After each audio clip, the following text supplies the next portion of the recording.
shy receptionist helped the billionaire's deaf mother. Her sign language changed everything. When a timid New York receptionist helps a billionaire's deaf mother, her secret skill in sign language opens a doorway to healing love and a silent world that speaks louder than words.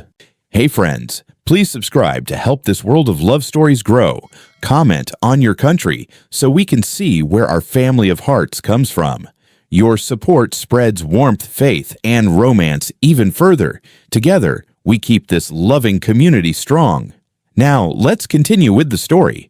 The morning sun spilled through the glass walls of Blackwell Holdings in downtown Manhattan. Employees hurried through the marble lobby, their heels clicking in rhythm with the elevator chime. Behind the reception desk sat Emma Hayes, a quiet young woman with soft brown hair tucked neatly behind her ear. Every morning felt the same: greet, smile, stay invisible. Emma didn't mind being unnoticed. It was safer that way. She'd learned long ago that silence was easier than stumbling through words. When people spoke too fast, she nodded politely and hoped they wouldn't notice her slight stutter. But beneath that calm smile, there was a story no one in the building knew. Emma's mother had lost her hearing when Emma was 12. For years, their home in Brooklyn had been filled with hands that spoke instead of voices. Sign language became their bridge, a secret world of gestures, laughter, and unspoken love. After her mother's passing, Emma stopped signing. It hurt too much to move her hands when there was no one to answer back. She buried that part of herself deep, focusing only on her small job at Blackwell Holdings, until one unexpected afternoon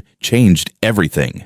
That day, an elegant older woman entered the lobby dressed in a pale blue coat and silk scarf. Her gray hair was tied perfectly, and her eyes, calm, observant, seemed to study everything around her. Emma straightened her posture, ready to greet her. "Good afternoon, ma'am. How may I?" The woman didn't respond. Instead, she looked at Emma's lips, then smiled gently. She raised her hands and began to sign. Emma froze. Her breath caught in her chest. No one had signed to her in years. Her instincts took over. Her fingers moved automatically, answering the woman with soft, graceful signs. "Welcome. Can I help you?" The woman's eyes lit up. Her hands trembled slightly as she signed back, "Thank you, dear. I'm here to see my son." The elevator doors opened, and the entire lobby seemed to blur around them. In that brief moment, it wasn't a billionaire's company or a corporate lobby. It was simply two souls speaking the same silent language. Before Emma could ask for her name, a deep male voice echoed across the marble floor. "Mother, you came without telling me." A tall man in a charcoal gray suit strode toward them, sharp jawline, cold expression, confidence in every step. He looked every bit the powerful CEO. Emma's pulse quickened as she realized who she had just spoken to. The elegant woman smiled at her son and signed something quickly. The man frowned. Then his piercing blue eyes turned to Emma. "You understand sign language?" Emma nodded, unsure what to say. His gaze lingered, curious but guarded. That was the first time Alexander Blackwell, one of the youngest billionaires in New York, laid eyes on the shy receptionist who spoke with her hands. And from that moment on, nothing in their quiet worlds would ever be the same. The next morning, the rain over Manhattan came down in a steady curtain, painting gray streaks across the windows of Blackwell Holdings. Emma arrived early, her umbrella dripping beside her desk. The memory of yesterday still lingered: the elegant woman who had spoken to her with hands, and the billionaire's son who had looked at her like a puzzle he couldn't solve. She had barely set down her coffee when the elevator doors opened again.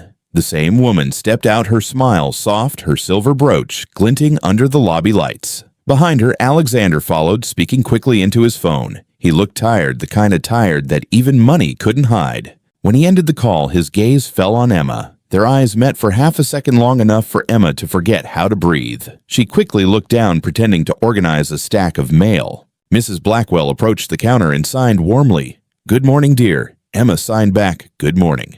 How are you today?" The woman smiled, clearly delighted. But before their quiet exchange could continue, Alexander stepped closer. His voice was calm, yet edged with the authority of a man used to being obeyed. "My mother tells me you know sign language," he said.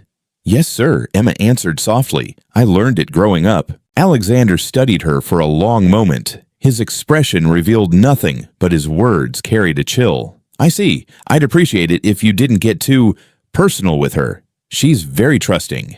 Emma blinked, startled.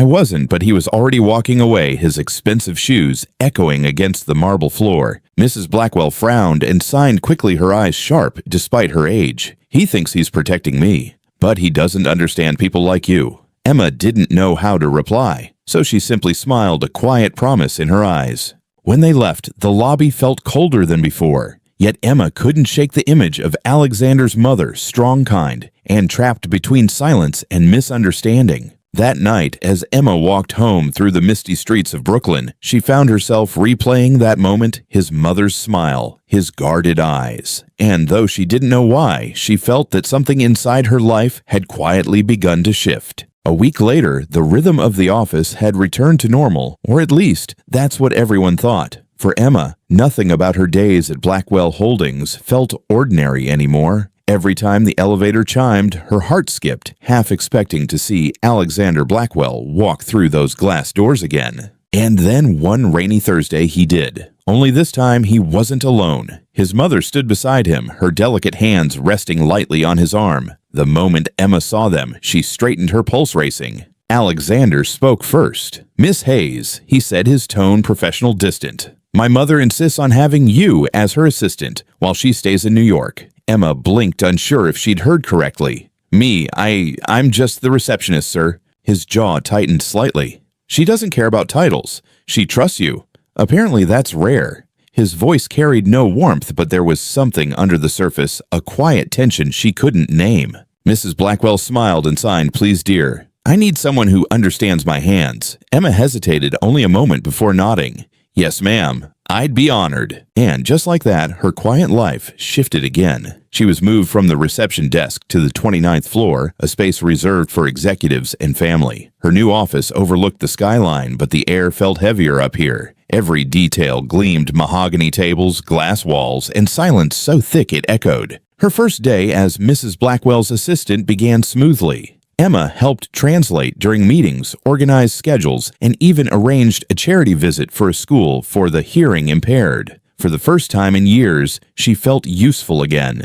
But the peace didn't last. By the third day, Alexander began checking in. He stopped by, often asking curt questions about his mother's appointments, his eyes flicking toward Emma as if she were a potential problem to manage. Once, when she gently corrected a word he signed incorrectly, he froze, his expression unreadable. Then, without a word, he turned and walked away. Mrs. Blackwell noticed. She signed to Emma that evening, her smile tinged with sadness. He used to be warm once. After his father died, he built walls instead of bridges. Emma didn't respond. She simply looked at the man's reflection through the glass wall, standing in his office, face lit by the glow of his computer screen, shoulders heavy with something deeper than work. Days turned into weeks. Emma learned to anticipate the rhythm of his footsteps, the way he paused before entering a room, the faint scent of cedar and rain that lingered whenever he passed. He in turn seemed torn between irritation and curiosity. One afternoon, a sudden power outage swept through the building. The lights flickered out, and for a brief, breathless minute, the entire office went still. Mrs. Blackwell startled, her eyes wide with panic. Emma immediately reached for her hand, signing calmly, "It's all right. Just a power cut." Her gentle gestures soothed the older woman, who smiled faintly in gratitude. When the lights came back on, Alexander was standing in the doorway watching. Something flickered across his face, a mix of surprise and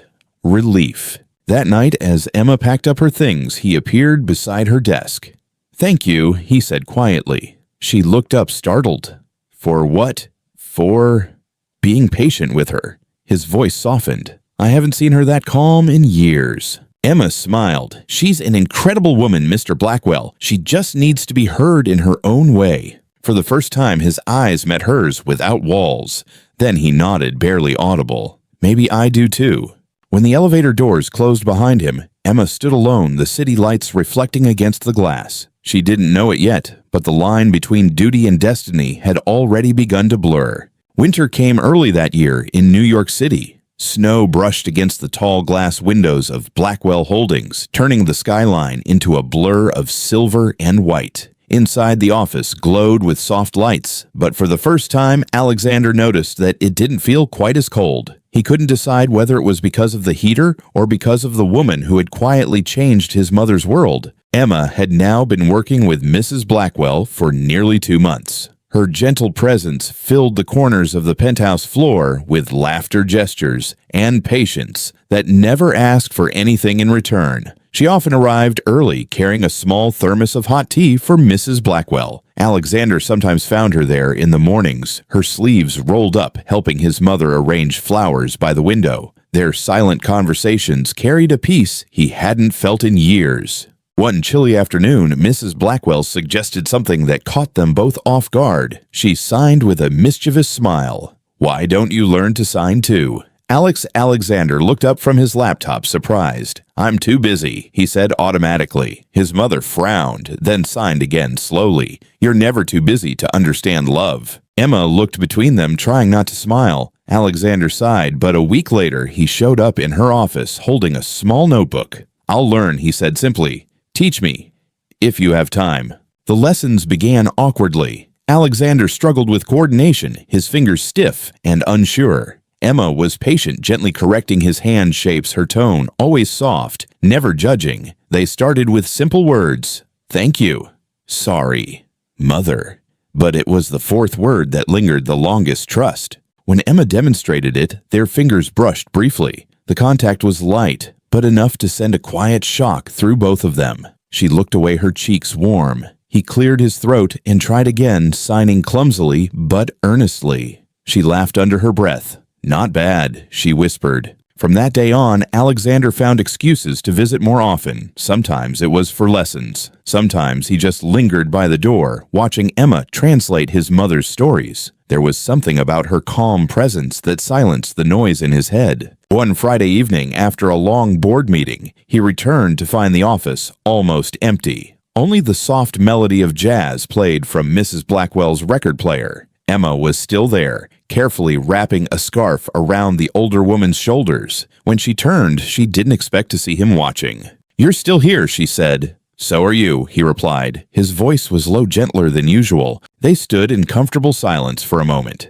Outside, snow fell in slow, lazy spirals. Mrs. Blackwell had fallen asleep in her chair, a peaceful smile on her face. Alexander stepped closer. "Thank you," he said softly, "for what you've done for her. For us."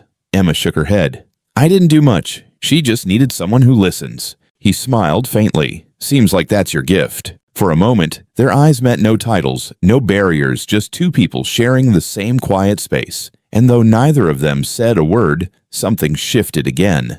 The distance between billionaire and receptionist began to fade, replaced by something far more fragile and far more real. Later that night, as Emma locked up the office, she caught a glimpse of her reflection in the window, smiling without realizing it. Maybe it was nothing, or maybe for the first time in years, it was the beginning of something she didn't yet have the courage to name. The first snow of January painted Manhattan in quiet white, but inside Blackwell Holdings, the air felt heavier than ever. The warmth that had slowly grown between Alexander and Emma was fragile like glass in the cold, and soon that glass began to crack. It started with whispers. In offices filled with glass walls, and ambition rumors traveled faster than truth. Someone had taken a photo, a harmless moment, Alexander standing close to Emma during a lesson, his hand over hers, as she taught him the sign for forgive. To anyone else, it was nothing. But to those hungry for gossip, it was a scandal waiting to be born. Within hours, the image spread across internal company messages. By morning, Emma felt the shift in the air. The usual polite smiles from her coworkers turned into stares. A few whispered as she walked by. Others simply looked away. When she stepped into the elevator that afternoon, two assistants stopped talking mid-sentence. She caught only fragments, trying to get close to the boss.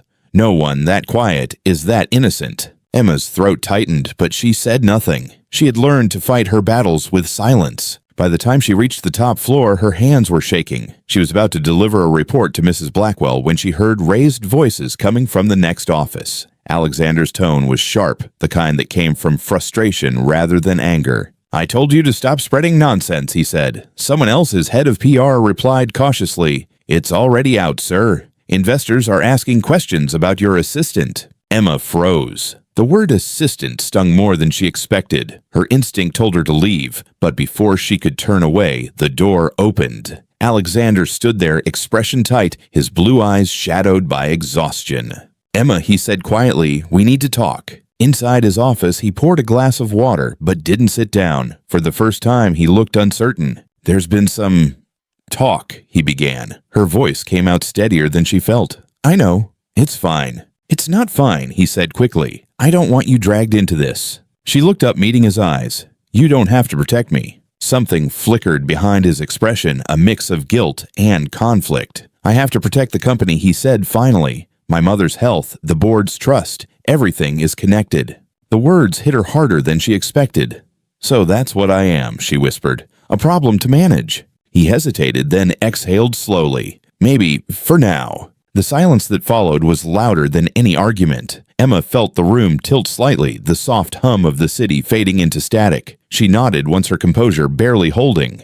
"I understand," she said softly. "I'll make this easier for you." When she turned to leave, he reached out his hand, hovering in the air, but he couldn't find the right words. By the time he did, the door had already closed. That night, the snow outside her Brooklyn apartment fell thicker, burying the sidewalks and the noise of the city. Emma sat by her window, her laptop open to a blank email, her resignation letter. It took her 3 tries to finish it. In the corner of her desk sat a small notebook, the one she had used to teach Alexander sign language. She flipped to the page with the word trust. Her handwriting was neat, careful. For a moment, she traced the shape of the sign in the air, then shut the notebook gently. Across town, Alexander stood by the large window of his penthouse, the city lights reflecting in his eyes. His phone buzzed a new message. He opened it.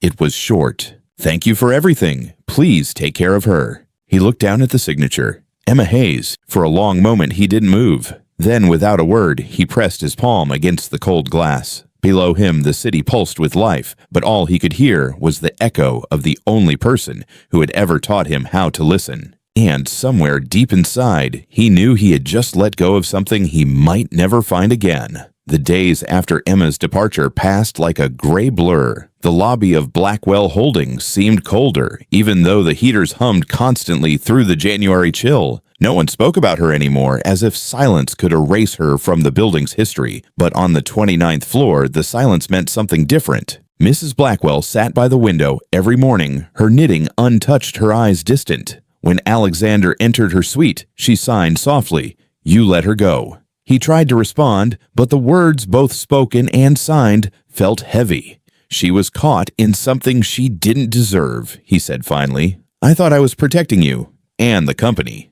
His mother studied him for a long moment, then signed again. "You protected your pride, not her, not me." Alexander looked away. The truth in her gestures cut deeper than any boardroom insult. He left soon after, but her words stayed with him. That night, his penthouse in Midtown Manhattan felt empty in a way he had never noticed before. The city glittered outside, millions of lights, millions of voices, yet none of them reached him. He poured himself a glass of water and sat at the piano in the corner of the room. It had belonged to his father, a man who used to fill their home with sound. Alexander hadn't touched it in years. His fingers hesitated, then pressed a few uncertain keys. The sound was soft, uneven, but in the silence that followed, he could almost hear Emma's voice saying, "She just needs to be heard in her own way." The next morning, he arrived at the office earlier than usual. A small spiral notebook sat on his desk. It wasn't his. Inside, in Emma's careful handwriting, were the same words she had once taught him to sign: "Thank you," "Forgive," "Family," "Trust." He turned to the last page. At the bottom, in smaller letters, she had written, "You can't hear love until you stop talking over it." He closed the notebook and exhaled slowly. Something inside him shifted. Meanwhile, across Brooklyn, Emma's life had found a quieter rhythm. She rented a small studio apartment above a flower shop, working part-time as a transcriptionist for a non-profit that supported the deaf community. Every Tuesday evening, she volunteered at a local community center, teaching sign language to kids and parents. The laughter of children filled the room, and for the first time since leaving Blackwell Holdings, Emma began to feel whole again. Still, some nights, when the world grew still, she found herself tracing invisible signs in the air trust. "Forgive." Her fingers moved softly, as if speaking to someone who wasn't there. Back in Manhattan, Alexander had started taking online sign language lessons. At first it was awkward, his movements too stiff, his timing off, but he kept going. He practiced late into the night, repeating the same gestures until they became fluent. When his mother saw him one afternoon, her expression softened. "You're learning," she signed. He nodded. "Because I forgot how to listen," he replied, his gestures careful but clear. Weeks turned into months. Emma's face still lingered at the edges of his thoughts in every quiet morning, in every message he couldn't send. Sometimes, when he walked past the front desk, he caught himself expecting her soft good morning, but only the hum of the elevators answered back. On the first day of spring, Mrs. Blackwell placed an envelope on his desk. It was a flyer for a charity event, Deaf Awareness Gala, hosted by the Silent Hearts Foundation. Emma's name was listed at the bottom, coordinator and interpreter. His heart skipped once, then again. His mother smiled faintly, signing one simple word: go. That night, as the sun dipped behind the skyline, Alexander stood by the same window where she had once taught him to sign. The city below buzzed with life, but for the first time he felt ready to step into its noise to find her again. Because in the quiet she had left behind, he had finally learned what it meant to listen. The night of the Deaf Awareness Gala arrived with the shimmer of spring rain, the kind that softened the city's edges and made Manhattan's lights glow like stars trapped in puddles.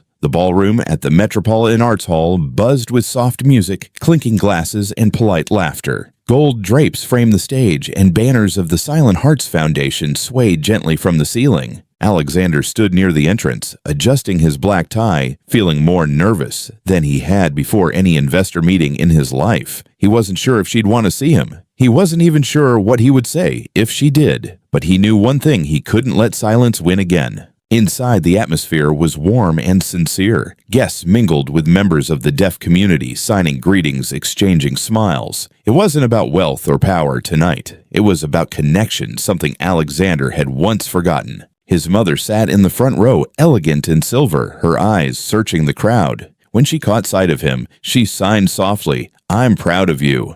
He nodded with a faint smile, but his gaze kept drifting toward the stage where volunteers prepared for the opening speech. And then he saw her. Emma. She moved gracefully across the stage, checking the microphone, adjusting her papers. Her hair was pinned back, and she wore a simple navy dress that matched the calm strength in her expression. When she smiled at one of the interpreters beside her, Alexander felt the same ache he had carried for months, the mixture of admiration and regret. The ceremony began. A few speakers took the stage, sharing stories of resilience and inclusion. Emma stood near them, translating their words into signs, her movements smooth, deliberate, filled with empathy. Every gesture told a story of its own. When her segment ended, applause filled the room. She stepped off the stage and took a seat near the aisle, not noticing the man who had started walking toward her. Alexander hesitated halfway down the row. For a moment he thought about turning back, but then she turned, their eyes met, and the world around them seemed to fade into silence. "Emma," he said quietly. Her breath caught. She hadn't heard that voice in months. "Mr. Blackwell," she replied, her tone careful, polite. He smiled sadly. "Just Alexander, please. I've missed hearing you say my name." She looked down, unsure what to do with her hands. "You shouldn't be here," she said softly. "This is about the foundation, not the past." He nodded. "I know, but maybe this is where the past learns to make peace." Mrs. Blackwell appeared beside them, then her smile gentle, knowing. She signed something to Emma. Emma hesitated, then laughed softly, tears glinting in her eyes. She said, "You've learned a few signs since I left." Alexander nodded, his hands trembling slightly. "I have," he signed carefully. Then slower, "I'm sorry." The crowd faded into the background. Emma stared at him, her own hands beginning to move. "Why now?" she signed. He answered with quiet honesty. "Because I finally learned what you were trying to teach me. Love isn't something you hear. It's something you feel." Her eyes softened. For the first time in months, she saw the man she had once believed in, not the CEO, but the son who wanted to understand the world in silence. Mrs. Blackwell took Emma's hand and placed it in Alexander's. Then she turned toward the stage, signing with a smile. "Go.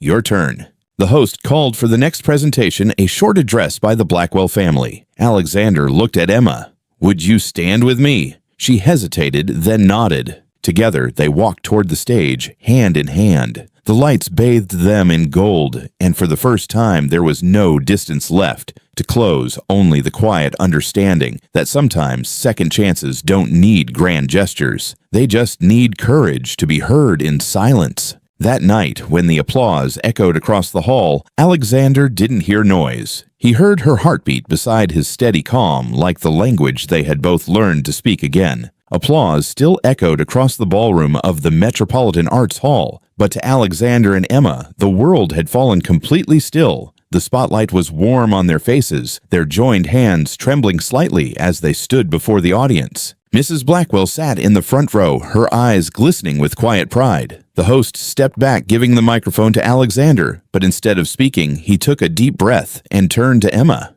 He signed slowly, carefully his movements, hesitant but full of meaning. "May I try something?" Emma nodded, her throat tight. He turned back to the audience. Instead of words, his hands began to move, deliberate, emotional, every sign carrying weight. "My name is Alexander Blackwell," he signed, "and tonight I don't want to talk about money or success or loss. I want to talk about listening." Gasps rippled through the crowd as the interpreter quietly translated, but most eyes were already fixed on his hands, the quiet grace of a man who had once ruled boardrooms, now humbled by the language of empathy. "For years," he continued, "I thought silence was weakness, but someone taught me that silence can also be strength, that sometimes the loudest hearts speak without sound." Emma's eyes burned with tears, her hands pressed together near her chest. Every gesture, every pause was more powerful than any speech could ever be. Alexander turned toward her again. "You once told me love doesn't need to be heard," he signed softly. "I didn't understand then, but I do now." He stepped closer. The audience seemed to fade, leaving only the soft hum of the hall's lights and the rhythmic beat of two hearts that had finally found each other again. He reached for her hands. Their fingers touched, and together they signed the words that had once bridged their worlds. "I love you." The crowd went completely silent. Then slowly applause swelled through the room, filling the air with warmth instead of noise. Mrs. Blackwell wiped a tear from her cheek, her smile trembling, but radiant. Emma's voice was barely a whisper as she looked up at him. "I never thought I'd see you sign that," she said. He smiled faintly. "I practiced every night for this moment." When the ceremony ended, reporters tried to swarm around them, but Alexander waved them off. He led Emma through a side hallway that opened onto the terrace overlooking the city. The rain had stopped. Manhattan stretched below them, glittering under a sky washed clean. A soft wind carried the faint scent of spring. Neither spoke for a while. They didn't need to. Finally, Alexander broke the silence. "When you left," he said quietly, "I realized I'd built my entire life on noise, meetings, deals, pressure. But when everything went quiet, that's when I finally heard what mattered." Emma turned to him, her eyes reflecting the lights of the city. "And what did you hear?" He smiled. "You." Her laugh was soft, shaking with emotion. "You've changed, Alexander." "So have you," he said. "You're not the shy receptionist anymore." She tilted her head playfully. "And you're not the man who hides behind his company anymore." He took her hand, their fingers intertwining like the first line of a new story. "I don't want this to end with a speech," he said. "I want it to begin with a promise." "What kind of promise?" she asked. He raised his hands again, signing each word with deliberate care. "To never let silence separate us again." Emma's eyes filled with tears. This time she didn't hide them. She reached up, pressing her palm lightly against his cheek. "Then listen closely," she whispered, her voice trembling, but sure. "Because my heart has never stopped speaking your name." Below them, the city lights shimmered, a sea of color and motion. But for Alexander and Emma, the only thing that mattered was the quiet connection between their hands and the language they had both fought to understand. That night, for the first time, silence didn't hurt anymore. It felt like home.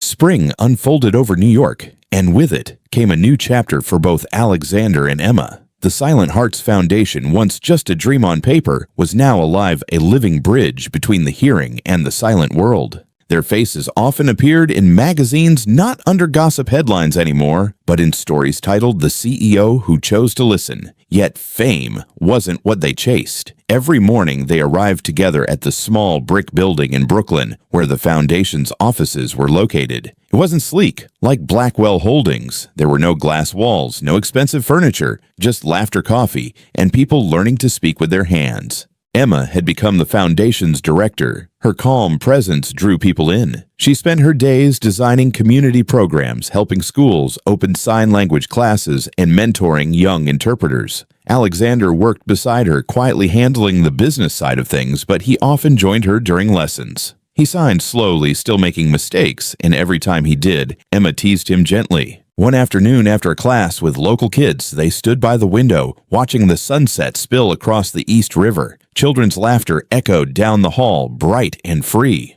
Alexander leaned against the frame, his sleeves rolled up, his usual sharpness replaced by something warmer. "Do you realize," he said, "that I've never been this happy working in my life?" Emma smiled. "That's because this time you're not building an empire. You're building something that listens back." He chuckled softly. "Maybe I just needed the right teacher." They watched the sky turn gold, then blush pink. Mrs. Blackwell had joined the foundation's board, splitting her time between charity visits and spending quiet afternoons with Emma. Sometimes the three of them sat together in the small garden behind the building hands, moving in conversation that no words could interrupt. One Friday evening, the last staff member turned off the lights and left. The office was peaceful, the hum of the city fading beyond the walls. Emma leaned over a desk, sorting through flyers for their next event. When she looked up, Alexander was watching her. "What?" she asked, laughing. He shook his head. "Nothing. Just wondering how I ever thought I could live without this."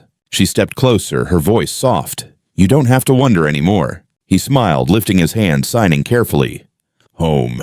Emma's eyes softened. Yes, she signed back home. The two of them stood there, the quiet city beyond the window glowing with life. Inside their hands told a story words never could, a story not of loss or misunderstanding, but of healing. In the silence, they had found a new sound, the steady rhythm of love that no longer needed to be spoken, only lived. A year later, the Silent Hearts Foundation had become a quiet symbol of hope across New York. The once shy receptionist and the guarded billionaire had turned their own story of misunderstanding into a bridge for others. It was a bright Sunday morning in Connecticut, where the Blackwells now lived in a modest lakeside home. The air smelled of pine and fresh bread, and the sunlight danced across the water like liquid gold. Inside, laughter filled the kitchen. Emma stood by the counter, her hair tied up, messily flipping pancakes, while Mrs. Blackwell arranged flowers in a vase. Alexander moved around them, easily pouring coffee, stealing glances at the two women who had changed his life. He still couldn't sign perfectly, but he tried every day. When words failed, his hand spoke for him, and that was enough. After breakfast, the three of them sat on the porch, overlooking the lake. A soft breeze carried the sound of children playing somewhere nearby. Emma leaned her head against Alexander's shoulder, and Mrs. Blackwell began to sign slowly. "Do you know what my favorite word in sign language is?" Emma smiled. "What is it?" Mrs. Blackwell's fingers shaped a gentle motion family. For a moment, none of them spoke. The lake shimmered quietly, reflecting the sky like a mirror of peace. Alexander took Emma's hand. "I used to think power meant being heard by everyone," he said softly. "But now, I think it's being understood by just one person who truly listens." Emma turned to him, her eyes bright with warmth. "And sometimes," she said, "that one person teaches you how to listen back." Their hands met halfway, forming the sign for love. Simple, silent, infinite. As the camera of life seemed to pull back, the house, the lake, the quiet joy, Emma's voice lingered like a soft echo. Sometimes love doesn't need to be heard, it only needs to be felt. The screen of their story would fade. They're not into silence, but into the kind of stillness that stays with you long after the credits roll. Because love in its truest form isn't always loud. It's found in a glance across a crowded room, in hands that speak when words can't, in forgiveness that bridges what pride once broke. And somewhere in that gentle space between sound and silence, we remember the quietest hearts often speak the loudest. If this story touched you, leave a comment sharing what part moved you most. And don't forget to subscribe for more heartfelt billionaire love stories that remind us sometimes the most powerful voices are the ones that speak without a sound.